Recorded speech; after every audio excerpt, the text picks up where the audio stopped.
Bene signori e signori, buongiorno, fatevi i fatti miei. Quest'oggi primo giorno di mare, 12 agosto, fortunatamente è una giornata bella, piena di sole e oggi sono praticamente su questo yacht che vado praticamente a farmi il mio primo bagnetto.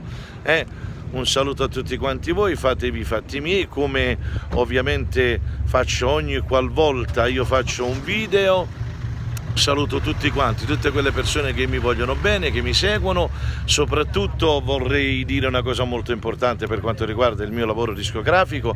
A settembre, fine settembre, finalmente verrà fuori questo mio nuovo lavoro discografico. Novità. Mi trovo in un posto meraviglioso praticamente, eccoci qua, e ovviamente buon bagno a tutti, buone vacanze, un bacio affettuoso dal vostro carissimo amico Gino Da Vinci. O primo bagno giù 12 agosto, data storica, la prima volta nella mia vita che vado al mare dopo ovviamente 2 mesi di sole. Comunque l'importante è andarci. Un bacio a tutti.